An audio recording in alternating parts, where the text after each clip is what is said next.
There we go. Okay. Okay, let's talk about how we're going to pass the class. It's fairly standard. With most of my classes, I have discussion questions. In this class, we have article critiques about certain subjects that deal with law. So you have article critiques that are due, if I can find the right page, there it is. 15 chapter article critiques, and there are topics that I want you to cover. You should be able to find this stuff. You should be able to.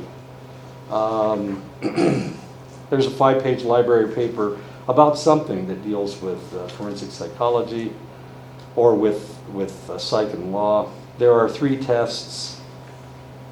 They're all there are 3 tests. They cover 5 chapters each, so there you go. That's it. It's pretty standard. It's the same as most of my classes. Why do I do it this way? I could have midterm and a final, 2 tests, but that's a lot of information. And I want to make sure that you guys understand. It's easier this way, and that way I have a grade to give you at midterm. Okay. If you have to take a midterm test, then you have to take it that week. And then if you don't take it, then I don't have a grade to give you. So I have to give you an F. So I'd rather have a test under your belt at midterm. So there you go.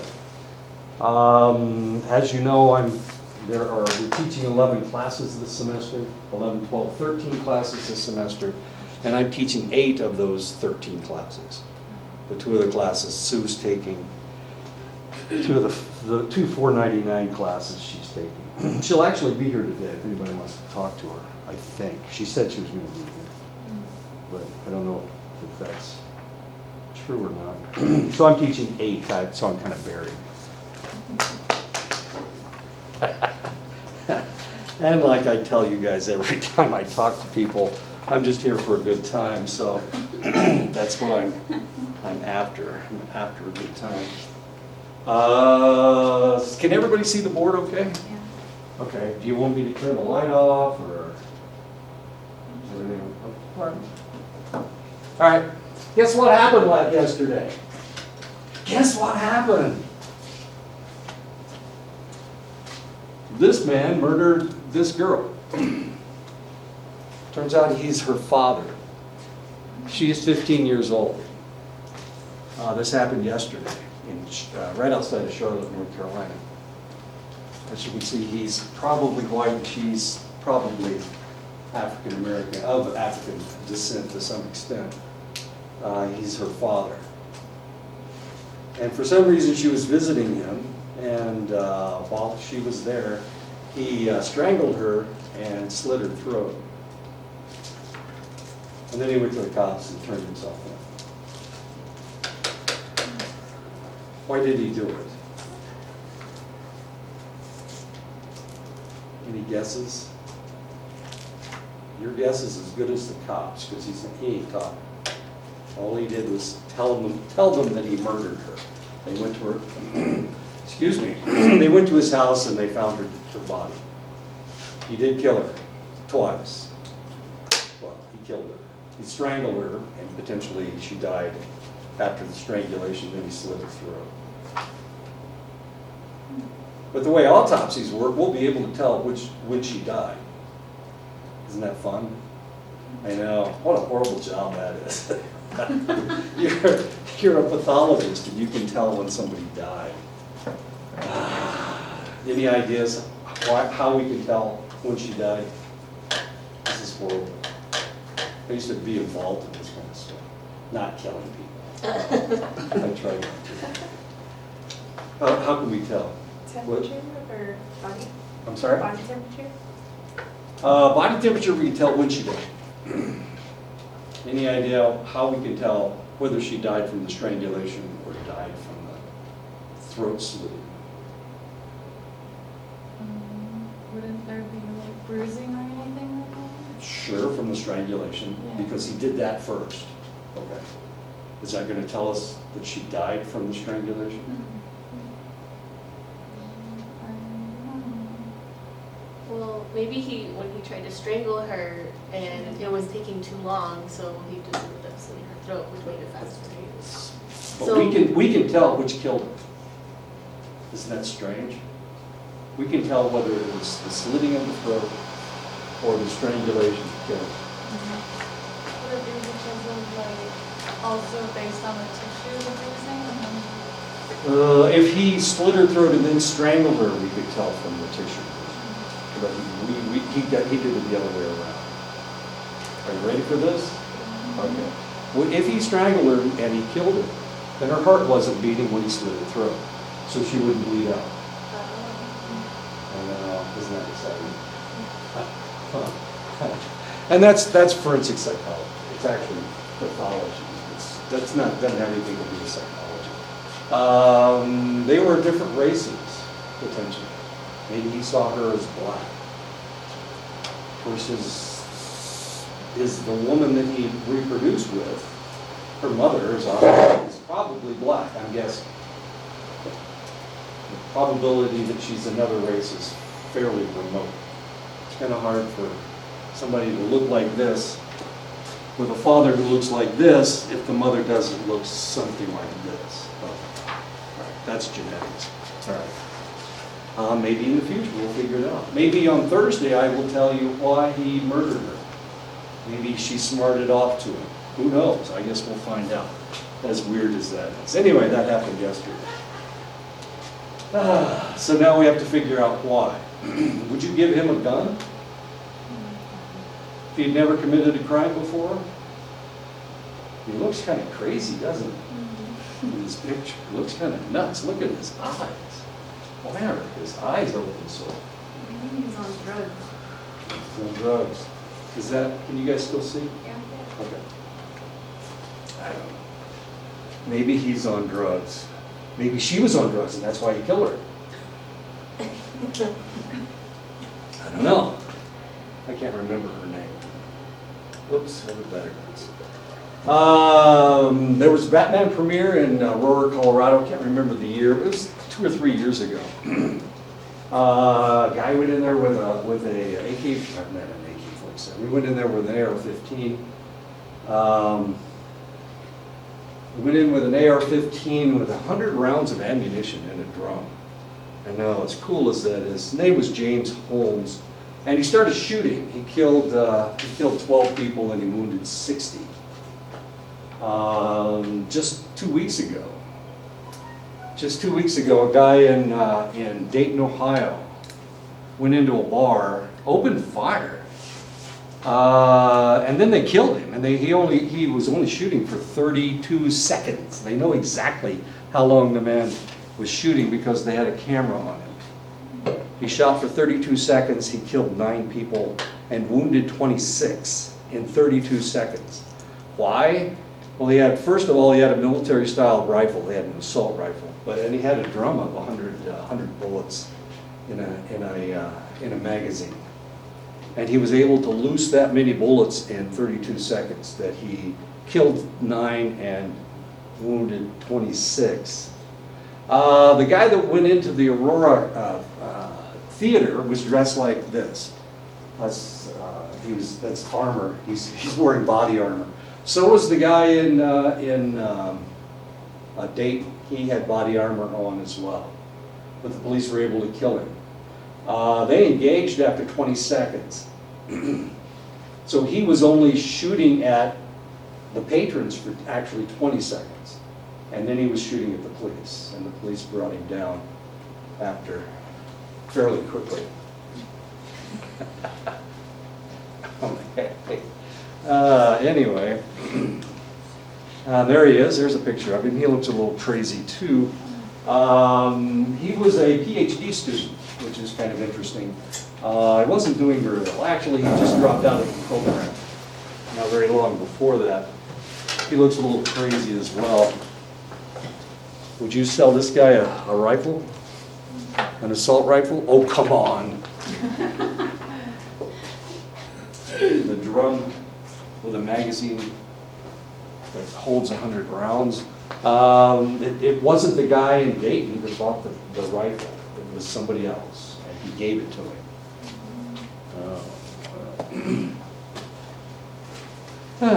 So the guy would have, the guy passed a background check. It was legally purchased. But if I purchase a weapon, I'm not supposed to let anybody else use it. And he actually gave it to this other guy. And that's a little strange. Anyway. Who was he targeting? Well, he killed his sister. She was in the bar. They're trying to figure out, well, he's still alive. They killed that guy. It was the guy in El Paso that survived. The guy in El Paso went into a Walmart, and he had decided that he wanted to kill Hispanic people. He didn't like immigrants, so he was going to kill Hispanics. And he did, killed a lot of them. 20. Yeah, he's the one who killed. No, 22 now. 2 more people have died. James Holmes. What else happened? Wait a minute, what else happened? Oh, and a Walmart in Virginia. And this is kind of exciting. A Walmart in Virginia, a man with body armor on, with a rifle slung over his shoulder, walked into a Walmart in Virginia and caused mass chaos. I don't know if you remember that. He wasn't going to shoot anybody. Is it okay to walk around in body armor? I think I saw that. Didn't he surrender himself because everybody called the cops on him and? Right. Well, yeah, but the question is, was he planning on shooting anybody? I thought he was demonstrating like it was okay to walk around in this, but he got called on. Exactly. It's okay to walk around in body armor carrying a rifle over your shoulder. It's legal, right? Yeah. Or is it? I was in a Walmart in Clinton, Iowa. I went back to get some Mountain Dew. It was kind of back in the corner of the Walmart, and there was a backpack sitting there. A backpack. And there was nobody around. I was the only one around. So I went and got somebody. I said, "Look, there's a backpack. There's a backpack sitting on the floor, back by the Mountain Dew. Maybe you ought to check it out." And the guy went back, looked at it, said, "I'm not touching it," and they called the cops. I don't know if there was anything in it. He didn't ask me for my name. They're probably looking for me all over Iowa because the backpack had, or maybe, I'm sure maybe it did. Maybe it was just a backpack that somebody missed, somebody forgot. It could have been a bomb, couldn't it? Yeah. So did I do the wrong thing? No. I don't want to. I only do the right thing. And this guy did the wrong thing, obviously. He opened fire in a crowded theater in Aurora. Law in Arizona allowed police to stop anyone they suspected of being an illegal immigrant. I don't know if you guys know this or not, but you kind of look Hispanic, especially to a cop. I can't see in cars. I don't know how they can look into a car and see if somebody looks white or black or native or whatever. Can you? So how do you know who to stop? You can just stop everybody, can't you? If it's within 60 miles of the border, you can stop everybody. That's the law. They were doing this up in New Hampshire. They've got a border with Canada. And they were just stopping everybody to find out if they're illegal immigrants. As stupid as that sounds. I don't know if you've ever been to New Hampshire, but it's 98% white. So there were a lot of really pissed off white people, as you can imagine. They didn't like being stopped. But you can't see in cars anymore. When I was living up in Montana, I was teaching at Fort Belknap at the college, and I had a Fort Belknap college license plate. Well, I was pulling onto the major highway off of a gravel road, and the police stopped me. Now, if you look at my car, you really can't see in my car very well, but I had a native license plate. Well, I had a Fort Belknap license plate. I had what's similar to the car I've got now. I had a dream catcher hanging off of my mirror. So if you look in, you can't really tell whether I'm native or whether I'm white.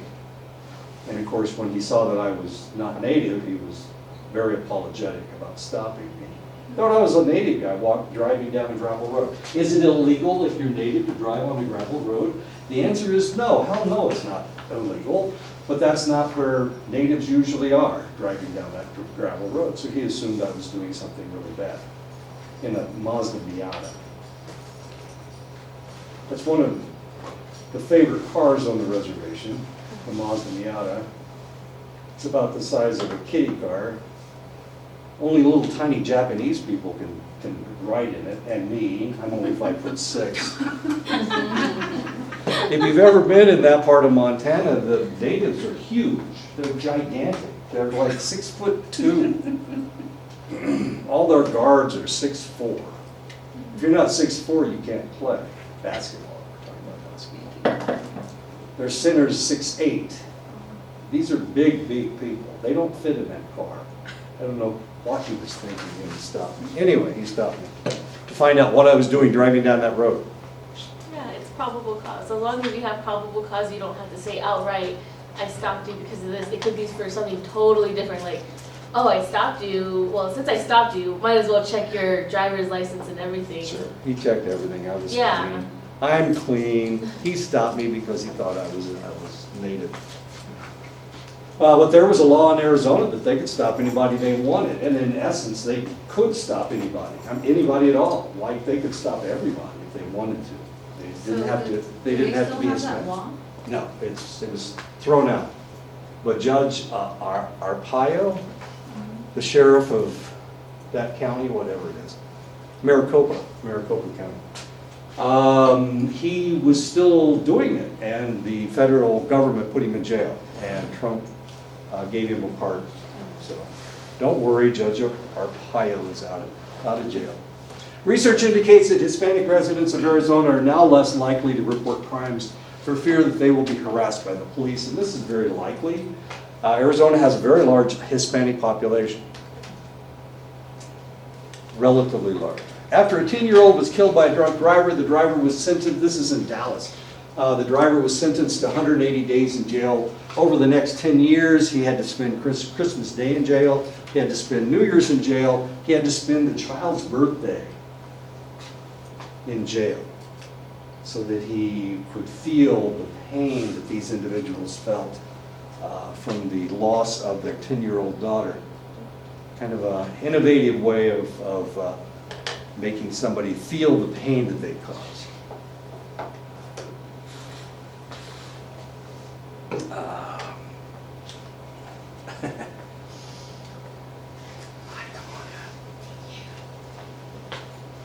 You're on oxygen. Yeah. Okay, nobody start to light a flame.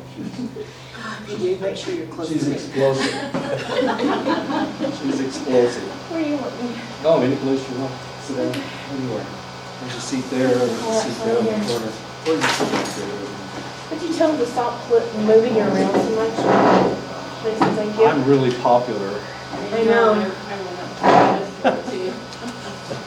I've been all over this I building. used to be on 6th floor, but they're going to renovate the classrooms on the 6th floor. Thank you. You're welcome. Laws are a human creation. Laws are human creations that evolve out of the needs of order and consistency. And of course, if you look back on the history of the United States, a lot of the laws that we have had to do with the environment that people were living in. Part of the problem we have in the United States is the federal government passes laws, but a lot of those laws are not meant for people in the West. They're meant for people in the East. Or maybe they're meant for people in the West and they affect people in the East. We have different regions in the United States. We have the Northeast, we have the northern Midwest, what we refer to as Midwest. We have the Southeast, then we have the West. The West is huge. And then we have California. California is out there, is on the edge, of course, but it's a totally different environment than it is in Colorado or Idaho or Nevada or Arizona or New Mexico. So when they write federal laws, they're writing federal laws for, trying to write federal laws for everybody, and they don't always fit. And this is one of the reasons why we have problems with our laws. Laws regulate our private lives and our public actions. What can you do in public? If you, how much clothes do you have to wear? If you're wandering around with very few clothes on, is that okay? Is that obscene?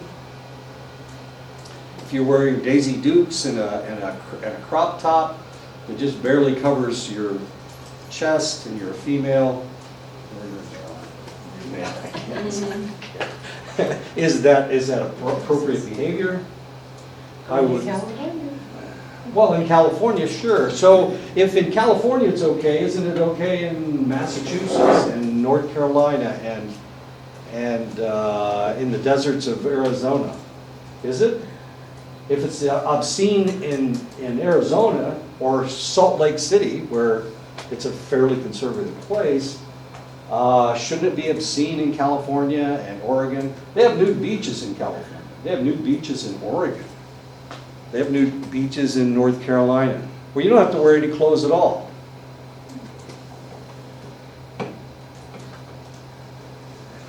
So do we have to wear clothes? Yes. Not really. Yes, we have to wear clothes. How many clothes do we have to wear? I was coaching a soccer team in Nebraska, and I had some boys that were, it was a boys' soccer team. And there were some boys on the team who were of a religious group that you had not only had to wear a shirt, but you also had to wear an undershirt. So you had to wear two shirts. And here it is, it's 100 degrees outside. I don't know if you've ever been to Nebraska. It's humid as hell. Really, really hot. And we're playing shirts and skins, but they can't take off their second shirt. They can't take off their undershirt. So they always played on the shirt sleeve. I know. Everybody wanted to play on this. It was so hot. Everybody wanted to play on the skin stage, except those two boys, and they had to play on the other team. How many clothes do you have to wear? What parts do you have to cover? Who gets to decide? Who gets to decide what's obscene?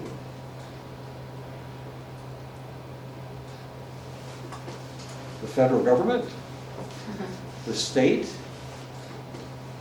The local municipality? I got stopped by the police one time in Mississippi for wearing yellow shorts. What? You don't wear yellow shorts in Mississippi. Louisiana, LSU. I was stopped by the police. They told me to change my shorts. I was jogging with yellow shorts on. We don't wear yellow shorts in Mississippi. Really?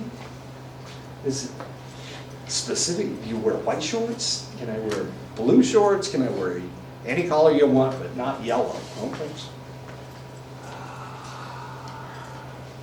My wife was stopped in Nebraska, and she was jogging, and they told her that she didn't have enough clothes on. They told her that. Put more clothes on. It was obscene. She was jogging. She had a jog bra on, if you know what that is. Okay. So that's what she had on top. And they said that was obscene. She needed to cover up her brassiere. Anyway. Okay, so we write laws that regulate our private lives and our public actions. There are certain things that we can't do. If I went to a Trump rally and I started screaming, Trump's an idiot, is that legal? Can I do that? Yes. But people that do that get thrown out of the auditorium. Isn't the First Amendment that so important that I can say anything I want? As long as it doesn't create chaos. What if it creates chaos? Now we got a problem. Before our laws change with the needs of society. Before there were any school shootings, guns and other weapons weren't banned from school grounds. As a matter of fact, sometimes they had gun classes in school at schools. In the 1950s, this was very common. In the 1960s, especially in hunting areas, areas where people hunted, then they would have gun safety classes in schools during the school year. But now, of course, you can't have a gun anywhere close to the school. Like our friend in Virginia that decided he was going to do that. He was going to wear his body armor and carry his gun around to see what was going to happen next. And what did happen next? Did they arrest him? Does anybody remember? I saw it, but I didn't read it because nobody died, so it's kind of boring.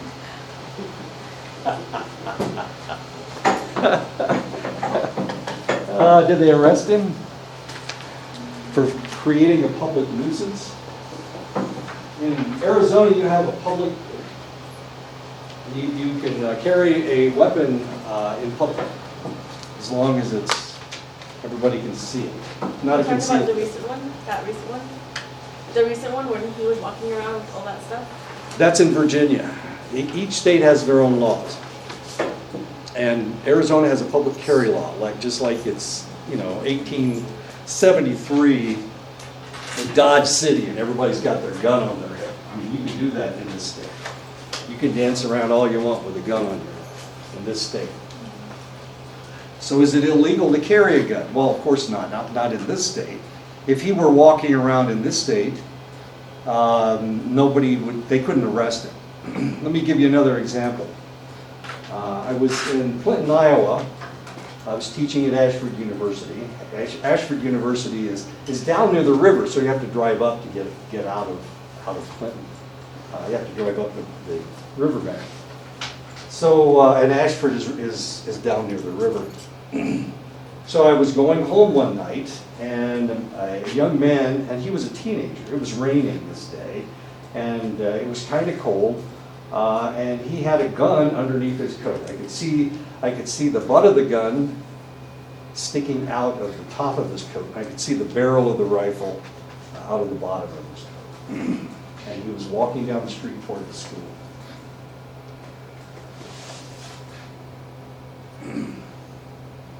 Is that okay? He wasn't very close to the school at that point. I was driving up there. Is that all right? Federal law says that you can't have a gun within a certain number of feet of the school. But he could have walked across, if he had walked on the other side of the street, he would have been okay. But he was on the wrong side. Is it okay to have a rifle that close to a college? To a school? What would you have done? Ignored him? What would you have done about the backpack at Walmart? Would you have ignored the backpack? Figured it was okay? There's probably somebody just left it? Is that what you would have done? Would you have told somebody about it? What about this kid walking toward the school? 18, 19 years old, teenager. Yeah. He could have been a student. I didn't know all the students there. We had about 1,500 students. I didn't know all of them, but I didn't recognize them. Okay, so what do? I'm in my Miata, by the way. Probably report it. I'm sorry? You probably report it. Oh, I didn't have a telephone. I didn't have a cell phone until I came here. Well, you just look at them. So what do? I'm driving up the road and this kid's headed toward school. I'm going home. So do I go home and forget it? Hope that nothing happens? What should I have done? What would you have done? You don't have a telephone. Okay. You go to the nearest place to stop and say, there's a guy walking towards the school with a gun. Who am I telling? Who am I? The closest store, say there's a McDonald's or there's a convenience store, stop at the store. Oh. If you have to think about it and take a second thought about it, say, you know what, he might do this, then go to the store and ask for a phone. It would have taken several minutes to get to the store. Sorry. Should have just ran over him. In a Miata? You don't run over anything in a Miata. You Well, he hit would it have stopped and him. bounce off. I decided that he might be a shooter. Yeah, he's got a rifle, and it looked like an AR-15 to me. All I saw was the butt, and I saw the barrel coming out of the bottom. Looked like an AR-15. I didn't know if there was a magazine in the gun. I couldn't see because he had his coat closed. I didn't know if it was loaded. And I was thinking when I first saw it that, hey, that kid's got a gun. And then of course I was in a Miata, okay? So I was driving kind of quickly up the street. The first place I came to turn around, I turned around. I was going to confront the kid and find out what was going on. If he opened fire, I was going to run into him with my car. Can you shoot a weapon in a city? In Iowa? Is it okay to discharge a weapon in the city? Could he have been shooting at squirrels? Man, he would have blown them all to pieces. Is that okay? No, you can't discharge a firearm in a city, even in Iowa, even in rural Iowa, you're not supposed to do that. Anyway, okay, so I turned around and by the time I got back, somebody had picked him up in a car. The reason he looked so grouchy was probably because he was walking in the rain and somebody was supposed to have driven him wherever he was supposed to go. Anyway, and I saw him getting into the car. Looked like probably his sister, maybe his wife, I don't know. But he was mad. And it was an AR-15, and it was loaded. He had a magazine in the weapon. Of course, there may not have been any bullets in the magazine, but how do you know? How can you tell unless you look at it? Okay, anyway.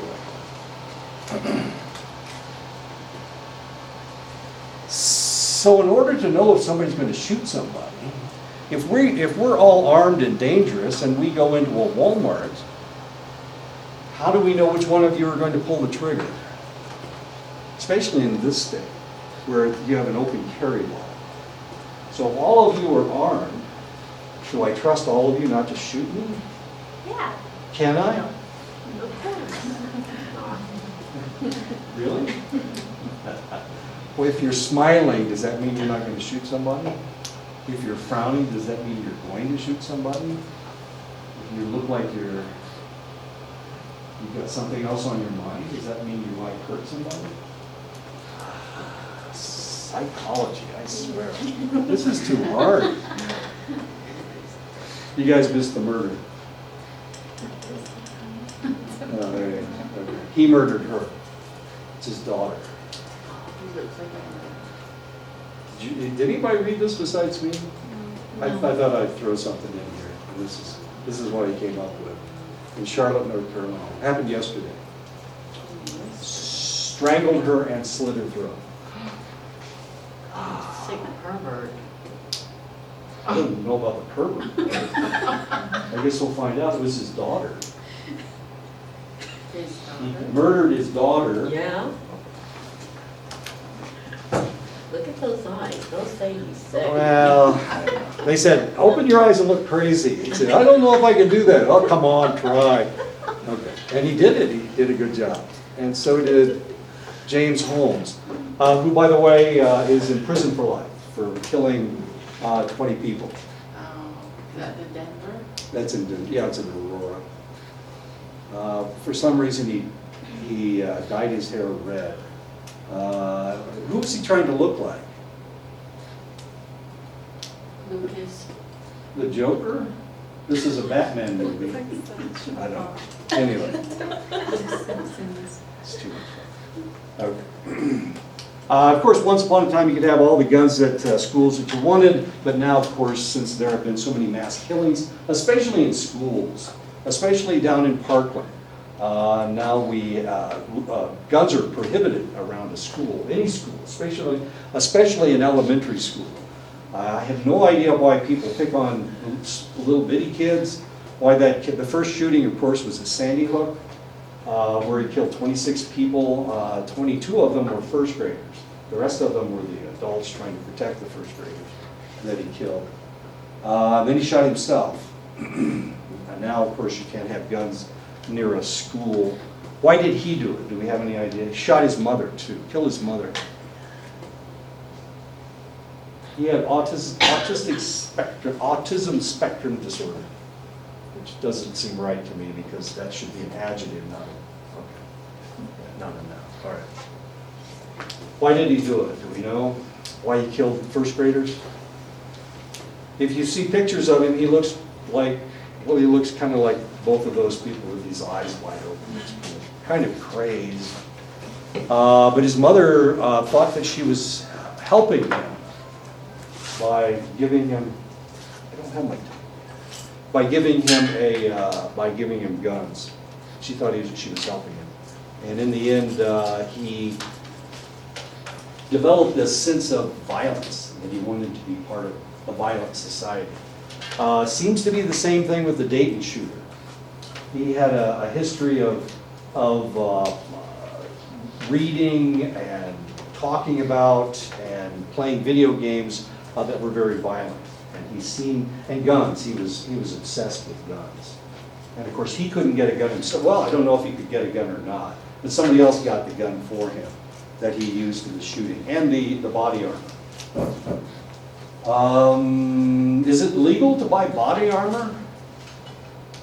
Could we go to the store and get body armor if we want and wear it around?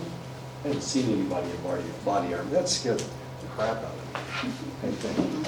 Somebody with body armor. Laws help resolve conflict and protect the public. Laws resolve the conflicts between one person's impulses and another person's rights. Public safety is always a consideration in a civilized society.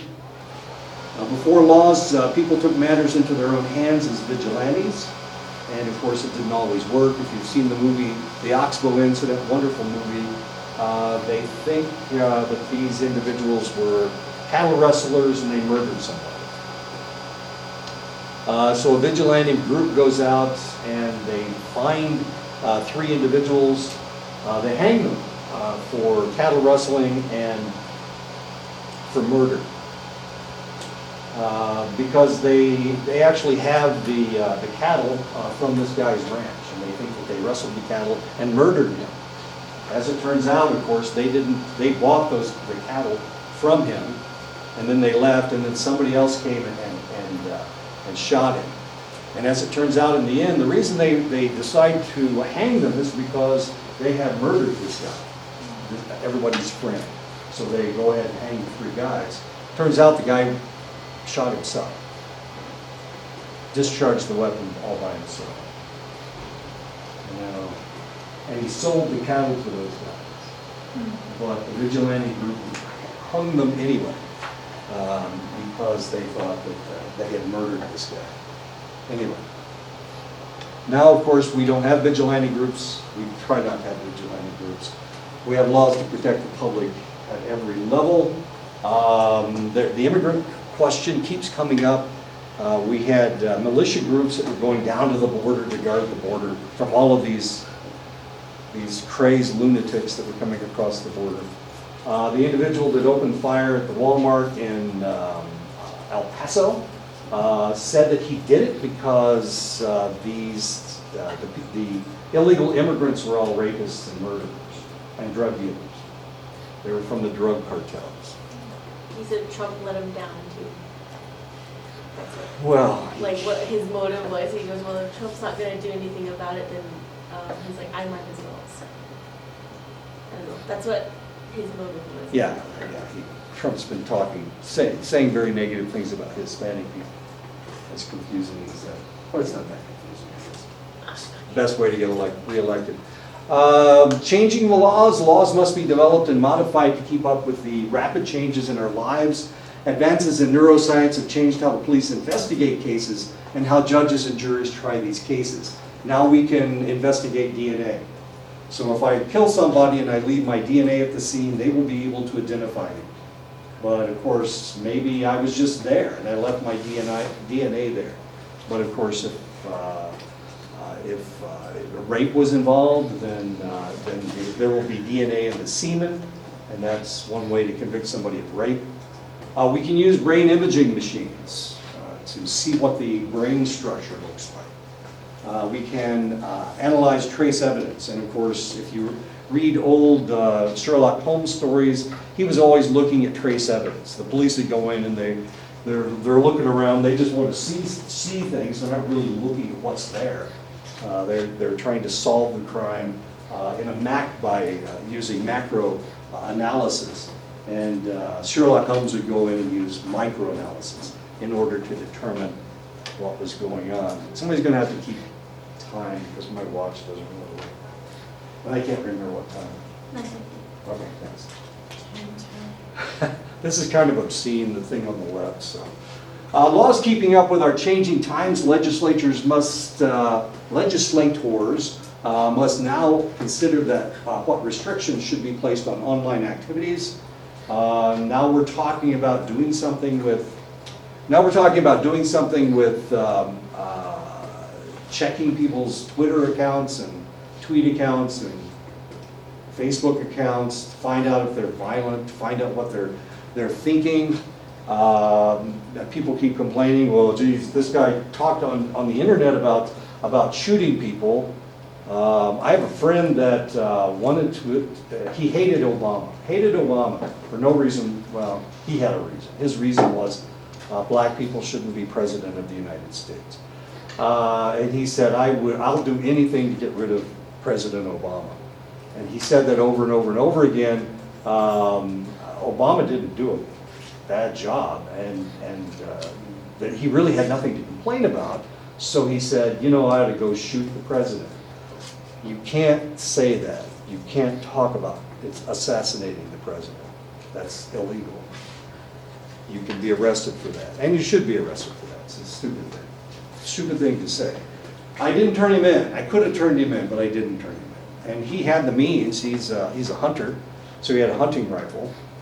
He was ex-military. He carried a sawed-off Mossberg, which is against the law.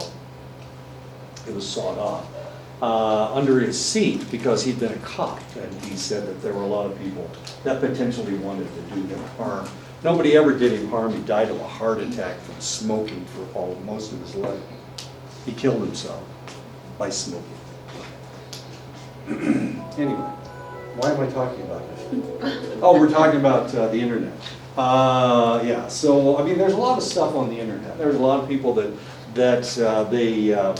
dissipate their anger by typing really stupid stuff. They troll people and they catfish. Is that what they call it? No. Yeah, catfish people. They do all kinds of stupid stuff on the internet. And you can do anything you want on the internet. There are no laws that cover this stuff. Obviously, I mean, look at all the pornography on the internet. It's like 60% of all activity on the internet has to do with pornography. It's strange as that can seem. And of course, we do have obscenity laws, but the obscenity laws don't have anything to do with pornography, as strange as that may seem. But you can't sext people. Here's a new word for you, sexting. Sexting has to do with sending naked pictures of your junk to people. You certainly can't sext underage individuals. That's child pornography laws, as strange as that may seem. And I had a friend who was a cop, and he sent a picture of his junk to a young lady who was dating somebody, one of his friends. It gets ugly. I'm sorry. Okay. It was one of his friends, and he sent her a picture of his junk to this girl, and he didn't know how old she was, but she was only 17. And that's, of course, against the law. The only thing that saved him was that he was on the reservation. So he could have been thrown in federal prison, but they didn't prosecute him because it wasn't local, I guess. On the reservation, the feds have to get involved, and they have to do the prosecuting, and they didn't think it was important enough to do that. Anyway. The psychological approach to law emphasizes its human determinants with a focus on individuals as its unit of analysis. So we're trying to figure out what's going on with the individual. That's our job as forensic psychologists. We're trying to figure out what the person is thinking. We're trying to figure out what's going on before it happens. We want to stop it before it happens. A number of months ago, the biggest problem we had in the United States was that they seemed to be shooting, the police seemed to be shooting young black men. And most of them were unarmed. That didn't make a whole lot of sense. There was a video that came out, this was in South Carolina, and the black man was running away from the policeman. He had stopped the man. He knew he wasn't armed. The man started running away and he shot him in the back.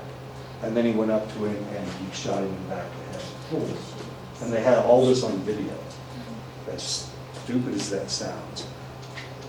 What happened to the policeman? Nothing happened to the policeman. The man was a known criminal.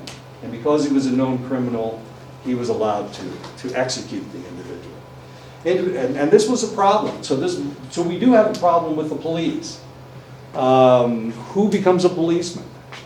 Do we take our best and brightest and make them cops? We have a lot of television shows where we have these brilliant detectives that solve all these crimes. Well, why can't the regular cops solve those same crimes? Why is it so interesting that we have Sherlock Holmes running around solving crimes, or we have somebody else, some other brilliant person solving crimes? Why is that so unusual? Because policemen don't tend to be the best and the brightest. That's unfortunate. Is it in this one? Oh, okay. I have a relative that was a cop and he was shot in Indianapolis. And maybe I'll show you stuff about my cousin Rodney, or Rod Denny, I used to tease him. Individuals are seen as responsible for their own conduct and as contributing to its causation. Psychology examines the thoughts and the actions of people involved in the legal system. So we try to figure out why they did it, how we can stop it, how can we improve the situation. Drug abusers. We incarcerate them now. Does that work? No. It doesn't seem to work because they get drugs in prison. When they come out, they're still strung out, and they go right back to doing drugs. If we change the marijuana laws, it's going to open up. That will force the release of a lot of people from prison. That ought to be interesting. See what happens. But drug abusers, trying to figure out what's going on with drug abusers. Unfortunately, the psychological community has a problem with marijuana. The biggest problem is we haven't done any research on it. So we don't know what it does. We don't know if it's good, if it's bad, or if it's ugly. We know about the ugly part. We know about the bad part. Now we have people trying to tell us that it's the greatest thing in the whole wide world. What did I read? Oh, Mike Tyson smokes $40,000 worth of marijuana every month. I know. Is that not excessive? Well, it seems excessive to me, but I don't know. I have no idea. Anyway, drug abusers. Petty thieves. Do they need to go to prison? What do we do with them? A case that has just come to my attention. An individual was in an accident. He was in an automobile accident. And he stopped traffic because he was drunk. So it's a DUI. It's a DUI situation. So the question is, what's going to happen to him? Are they going to throw him in prison? They're going to send him to rehab? He's a student, so are they just going to let him go back to school? That's the question. So we'll see what happens. He's not a petty thief, but it's a fairly minor crime. DWI is fairly minor. In some states, it's considered more minor than others. When I was living in Montana, they finally took the driver's license away from the guy. His 13th time getting a DUI. He had killed like 7 people in all of these crimes. And because they had no laws to cover it, they just had to let him go. Vehicular homicide. They didn't have vehicular homicide in Montana. So despite the fact that he kept wrecking and killing people, they couldn't do anything about it. But finally, after his 13th conviction of DWI, they took his your license. So, some states in the country of Norway, if you are ever convicted of driving while intoxicated, then you lose your license forever. You can never drive again. So they have to leave Norway in order to drive a vehicle, which is kind of funny. When we were stationed in Germany, the Norwegian Army would come down, or the Norwegian Air Force would come down, and we would have exercises. And when they came down, there were select individuals that would have to get international driver's licenses in order to drive the trucks or the jeeps or whatever. Anyway, it was really kind of interesting, because half of these guys didn't have driver's licenses in Norway. So, but they could get an international driver's license. As much fun as that. So petty thieves, what do we do with them? Police officers, not always the best and the brightest, as I said before, but I mean, you can't insult them. You can't say that they're intellectually, they have an intellectual deficit just because they're cops. It's not a bad job, pays okay. You get to carry a gun around, so that's kind of fun. Victims, of course, we have to look at the victims. One of the problems we have in the United States is that we don't deal with victims very well. If a crime is committed, we put all of our energy into making sure that the perpetrator is taken off the streets. That's all we do. We don't even think about the victim, or dealing with the victim, or helping the victim. They have to seek help on their own. Jurors, why would they convict somebody? Why would they let somebody go that was so obviously guilty? So we have to look at jurors, expert witnesses. Who are these individuals who make a career out of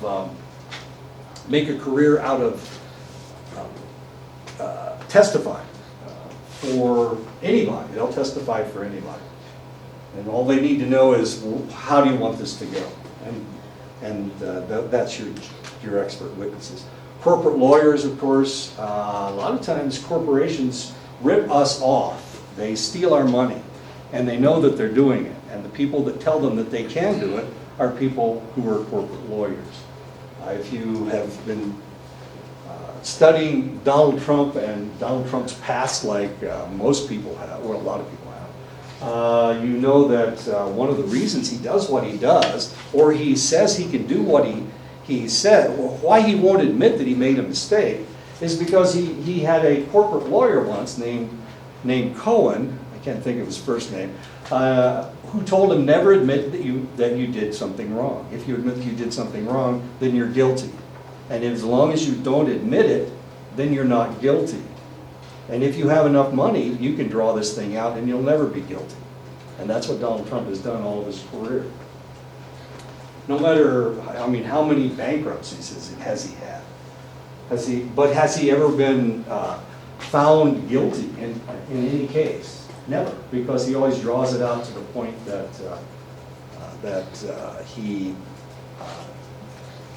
they settle out of court. And if you settle out of court, who's guilty? Who is guilty? Let me give you an example. Once upon a time, I was in the military. This was during the Vietnam War. We had bases all over the United States. The telephone company, AT&T, it was Bell Telephone at the time. This is one of the reasons why they're not Bell Telephone anymore. Bell Telephone had they owned all the long distance lines. So if you made a telephone call from Texas to Indiana, you had to use all of these long distance telephone lines.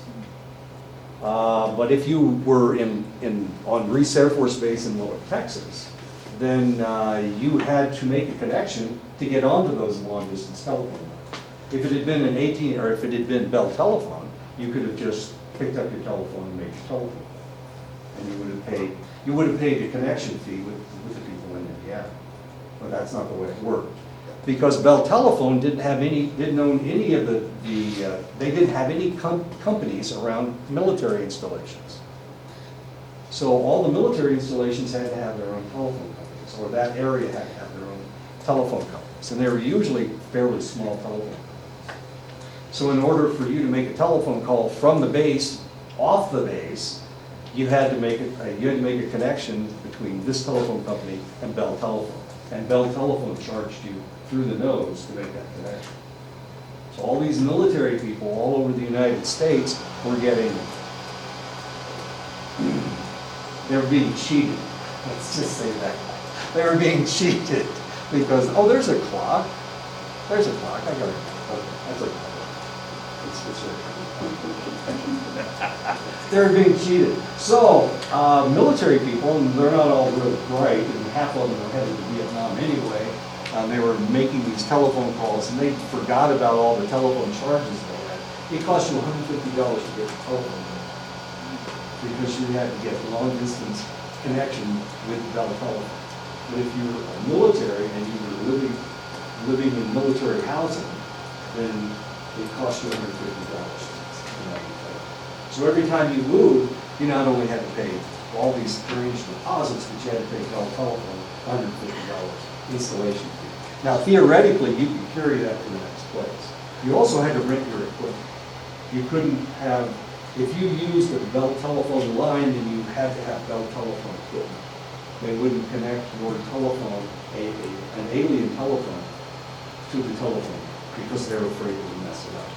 Well, that's what they said. Okay. So you had to rent the equipment, and you also had to, pay, every month you had to pay for this equipment. And then you had to pay $150 for installation for your Bell Telephone. What a rip. So somebody finally sued Bell Telephone, and they took them to court. And of course, it sounds like a slam dunk, doesn't it? They were ripping military people off. They were ripping the United States military off. They were ripping the DOD off because DOD couldn't make a telephone call anyplace without this line. The military came up with their own telephone system so that they could circumvent Bell Telephone. And they started using satellites. That's when they started. We used satellites to target for nuclear weapons. That's where GPS came from. It's a targeting system.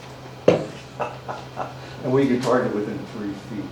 That's why GPS doesn't really, it's not all that accurate. It's accurate within 3 feet. Because if you're going to drop a nuclear weapon, 3 feet's not, you don't have to worry. You can probably kill all the people you want to kill. Anyway, all right, so that we took them to court. And this is in the 70s. One time I had a $1,200 telephone bill. I made, what did I make that year? $5,000. I had a $1,200 telephone bill one month. This is when my wife left me. She kept pulling collect from Indiana, collect to Texas. Well, collect telephone calls, it was like $3 a minute. And she'd stay on there and go, I missed the kid, you know, like crap. And she'd stay on for an hour. So I had a $1,200 telephone bill. Oh my God. Now the deal was that if you were in the military and Bell Telephone said that you owed them money, they would take your wages away from you. It's called garnishing your wages. And this is very common for people who didn't realize they were accumulating all this debt. All of a sudden, they've got a $200 or $300 telephone bill that they can't pay. Well, I had a $1,200 telephone bill with my ex-wife, and I was mad. And I hadn't divorced her yet, so, okay, yeah. So I wanted to put that in the divorce decree, but by that time, it already cost me so much money. Okay, so we sued, and I was one of the individuals that sued, as strange as that may seem. And it sounds like a slam dunk because they were ripping everybody. They weren't just ripping off the military. They weren't just ripping Make the your military computer members easier off. to use. They were, Windows will read and scan this list automatically. Press the space bar. okay. They weren't just ripping individuals off. They were ripping the military off. And of course, this is the Department of Defense. So they sued them, and their lawyers kept this thing in court for 15 years. 15, and they lost. And one of the reasons they broke up is so that they wouldn't have to pay the settlement. That's why they broke up. That's why they split Bell Telephone up. Because they were a monopoly. They had a long distance monopoly. And now, of course, you can call You get plans, Sprint plans and whatnot. Sprint didn't even exist back then. They couldn't exist because there was, the only long distance in the United States was Bell Telephone. And they wouldn't go someplace, they didn't come, I doubt if you guys had telephone here on the reservation. They didn't go into Montana, there were too many Indians up there, and there wasn't enough money for them to run long distance lines. So the first telephone they had on the Fort Belknap reservation was in 1973. They finally ran a telephone line onto the reservation. And they had one telephone at the store in Hayes. Anyway, not important. Corporate lawyers, so sometimes these guys can drag things out. And that's the way Trump has kept away from being indicted or convicted or being guilty of anything. And now he just won't admit anything. He says things, and then he says he didn't say them. And people have tapes of him saying them. You know, I didn't say it. As long as he says he didn't say it, he can deny. Anyway, corporate lawyers, judges, of course. What the hell is that ball there? Oh, okay. Defendants, what are they thinking? What's going through their minds? Prison guards, we just had a problem with Epstein committed suicide. Epstein was trafficking young girls. He was inducing underage girls to have sex with them. 3 a day for a number of years. This is for 5 years. You know, how awful is that sounds? How would you find so many young ladies that were willing to have sex with young ladies, young girls? These were high school girls. And he was in prison. And at one point he was on suicide watch. Then he wasn't on suicide watch. Then he was back on suicide watch. Then they took him off the suicide watch again. But they were supposed to check on him from time to time. Well, the prison guards that they had at that prison, it was not a federal prison. It was a private prison that under contract with the federal government. It was a private prison. Not a bad deal. Anyway, the guards didn't check on him, and they don't know when he died. Well, they do. Some people thought that he'd been murdered. Trump said that he was murdered by the Clintons. I know, he can say anything he wants. Will he say he's wrong? No, he never says he's wrong. Even the most outlandish thing, like the Clintons went in there and Hillary strangled them with her bare hand. Anyways, prison guards. So prison guards have a problem as well. I don't know if you've ever been around these individuals that are incarcerated, but they're not the most pleasant people in the world. And you slowly gain or lose your faith in humanity. This is one of the reasons why policemen have so many divorces, because they can't. They see humanity as the dregs that they have to deal with every day. They don't see good people. They see mostly bad people. They see the drug dealers. They see the crack whores. They see negative things. They always see negative people, and they never see positive people. And prison guards are the same way. You can imagine these people are the ones that have been convicted. You can imagine the people that they get to talk to every day. They get to talk to other guards, and they get to talk to the inmates. And the inmates are always trying to get them to do things like, bring them a cell phone or sell them drugs or whatever. And some of the guards, of course, have a problem. Parole officers. One of our alumnus is a parole officer from Dene College. One of the first people to graduate with a bachelor's degree in psychology is a parole officer in Chinle, as exciting as that is. Psychology assumes that characteristics of participants in the legal system affect how the legal system operates, and it also recognizes that the law in turn can affect individuals' characteristics and behavior. So policemen, we already talked about policemen. They have a problem. They are only dealing with bad people. So they see people as bad. The policeman shot the guy, unarmed black gentleman in South Carolina. He's only dealing with really bad people. So when he sees this man not doing what he tells him to do, he shoots him and kills him. And as far as his brain is concerned, he has killed a bad person. And that's okay. You can kill bad people. You're not supposed to kill good people. So the question is, was he good or was he bad? And this is a problem. This can be a problem, and it's a problem that we're dealing with right now as far as the police shooting unarmed individuals, mostly male, mostly African American, as odd as that seems. Characteristics in this case represent abilities, perspectives, values, and experiences. And as I said before, a lot of times these aren't the creme de la creme of the society. A lot of policemen are not. They take the job because, I don't know why they take the job. Maybe that's something we should look into. Characteristics of these individuals. Characteristics determine whether a defendant and their lawyer will accept a plea bargain or go to trial. How long do you go to jail? Well, if you're convicted, you're going to go to jail for 5 to 10. If we plea bargain, we can get it down to 3 years. Will they accept that? Or will they go to trial? Here's the deal.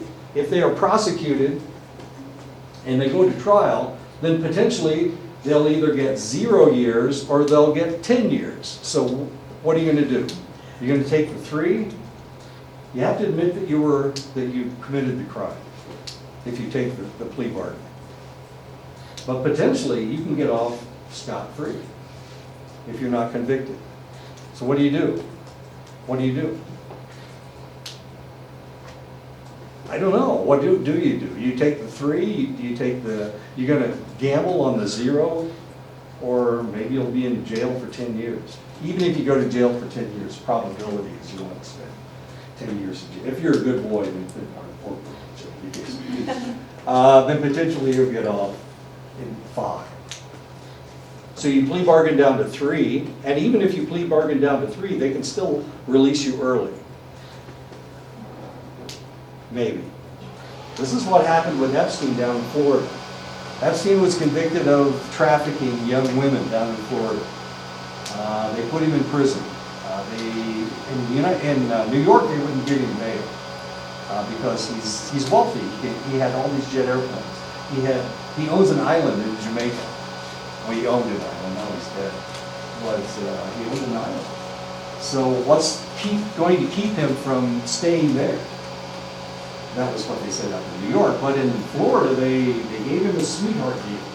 Did anybody read about this over the summer? It's been going on for the last month or so.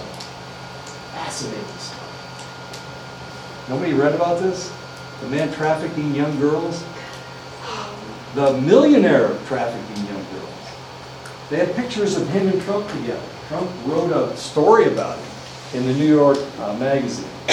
Said he was a great guy, and he liked beautiful women just like Donald Trump likes beautiful women. He said that. He likes beautiful women just like I do, but his women are a little younger than the ones that I'm attracted to. It's strange, I know. What? This is our president. About a man trafficking young women. Oh, how much fun is that? Anyway, down in Florida, they gave him bail, and they gave him a jail cell. They let him control the jail cell. He didn't like light, so they turned off the light at night in the jail. I know. They let him out for 12 hours a day to go work at his office, which he had just set up like a week before he went to jail. Yeah. And despite the fact that he was convicted, the only time he spent in prison was the time waiting for his trial. That's the only time he spent in prison. The rest of the time, he was convicted of trafficking. As horrible as that sounds. The guy that was a prosecutor was Trump's, he was in his administration. He had to quit because it looked like he got bought off, which is probably potentially true. Anyway, plea bargaining. Characteristics determine whether a Hispanic juror will be more sympathetic toward a Hispanic defendant than toward a non-Hispanic defendant. And this is kind of rough. This is a huge question. So we've got a case in Phoenix, and we have to decide, it's a young American Indian. And we have to decide whether we want American Indians on the jury or not. So let's say that it's a case of, geez, what do you want? He stole a television set from Walmart. Do we want a jury of American Indians or do we not? He's a young American Indian gentleman. So what do you think? Do we want American Indians on the jury or not? It's a guy, it's a Pima guy. He's Pima. So who do we put on the jury? What about the recent death penalty that's going to apply to one of the Navajo men that killed a family years ago? Have you read about it? No. This guy's up for the death penalty Okay. this December. Okay. So you think you should be put to death? How many people did he kill in the family? Two. Two. And this happened here on the reservation. As a matter of fact, it happened here. Yeah, right. It was a grandmother and a child that they murdered. There's more than There one. was, yes, there was three. Well, only one of them's going to? Only one's going to be, I guess, executed in December. The first Native American probably going to be sentenced to the death penalty Oh, wow. How long ago was this? 10 years ago. 10 years ago. He murdered a grandmother and a child. A child? A 9-year-old. 9-year-old. Wow. So what do you think? Should we put Navajos on the jury? It's a Pima guy. Yes. Yeah. Will you convict him? Yes. I think so. Okay, well, if we put Pimas on there, they're gonna let him go, right? No. How do you know? They're patrolling. Who does that? Yeah, like he's the same race, where let's let him go. Not according to that clock. It's 5 minutes, 5 minutes. I got a clock and it's wrong. Why don't we stop right here and we'll pick this up next time. So we're going to be executed in December? You should look it up. Yeah, I'll do that.